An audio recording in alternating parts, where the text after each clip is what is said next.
I think when things are not working in development, a almost reflexive response to that is to say, oh, there's either a lack of political will or there's a capacity problem.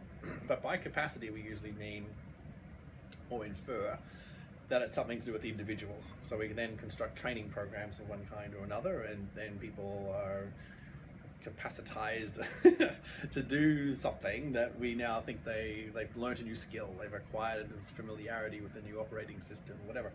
And so that becomes the bureaucratic or operational response to some kind of failure or just anticipating a problem. We think that we need to invest in capacity.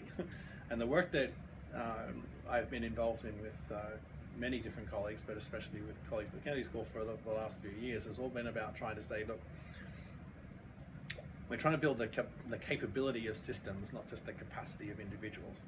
If the problem is capacity of individuals, yes, we put them in school, we give them training courses, we do a whole bunch of stuff that teaches them how to know stuff. It's not about teaching how to know stuff, systems need to do things, right? So everything from fixing potholes in roads to making sure that electricity functions 24/7 to making sure our food is safe and clean, that the water that we drink is also safe and clean, that airplanes will land and not crash when they take off.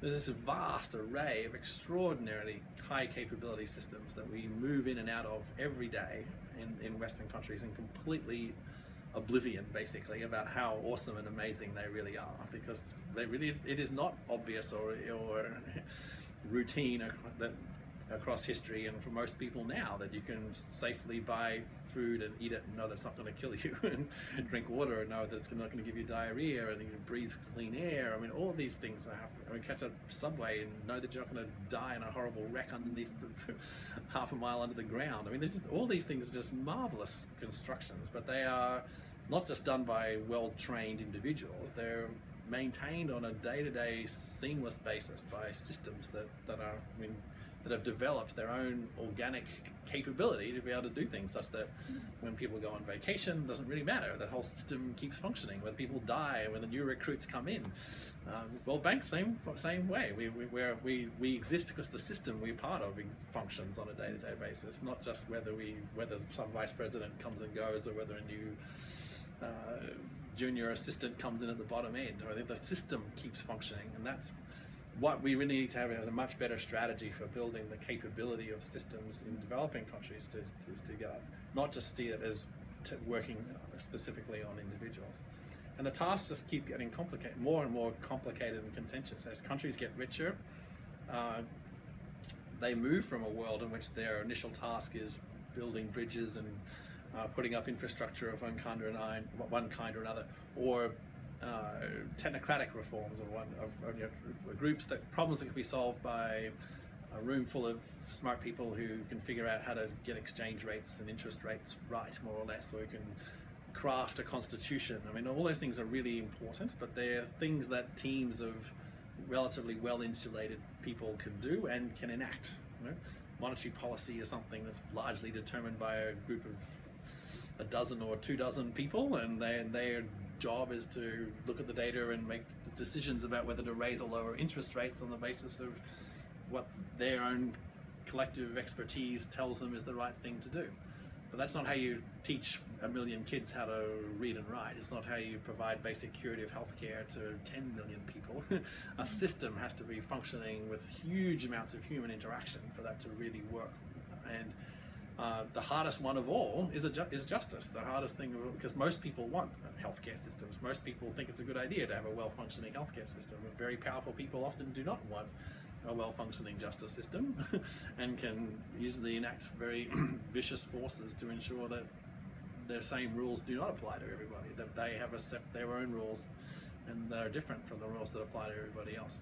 So you can get yourself, I think, to middle income status pretty much with a well-insulated bureaucracy doing what it's supposed to do, and paving the roads and building the schools, the things that are difficult, or still obviously, but are either known or knowable in terms of what needs to be done, and or at worst can be exported. You can offload it to a contracting company to come and build your new highway, or to even set up taxation office or something. But the really difficult ones to do are the ones that really require a state to be able to function and do things that people would rather they didn't do. And this is where property taxes, or where criminal justice, and or regulating Fortune 500 companies, groups that can have very powerful pushback mechanisms that can undermine the whole thing. And in an ideal state, you have a countervailing set of forces, so that powerful people are held in check by forces that are able to actually do that. And whether you're watching Game of Thrones or any other show on TV, the world has taken a long time to figure out how to constrain very powerful people from doing what they could otherwise do shamelessly. And that's the most difficult task of all, is really figuring out how to constrain the most powerful forces that otherwise, left to their own devices, will not be doing things that are in the collective interest of society, though they may say that they are. So the work we've been doing on justice is not just about understanding it from the local level and trying to really understand how different groups understand land, for example, but it's also recognizing that in the fullest sense you will have a system of land administration whereby there is a rational and modern approach to the management of that, and that everybody is subject to the same rules as everybody else. And so the capacity problem is sort of, how do you set up administrative records, a database of one kind or another that can actually do all of that. And then, yes, there's a lot of skills associated with learning how to do that and to maintain that and make it accessible to people. Mm-hmm. But that's a technical task, and people can learn that as individuals, and you can transfer those individuals around. For a system to work at full scale, you've got to have very different kind of learned collective skills that are in place, and those have to be very robust to very powerful forces that actively don't want them to do what their job is. And that's the bigger challenge that never goes away. Rich countries face that problem. The United States is facing that right now when there is some election season. Every rich country faces that. It's never solved. There is no answer to it. It's only what citizens are willing to keep pushing for to make that happen.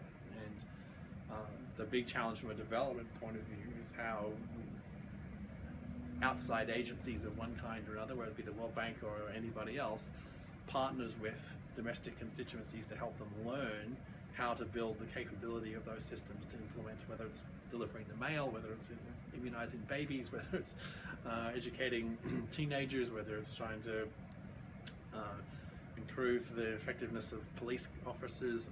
All of that is only partially transferable through what individuals do.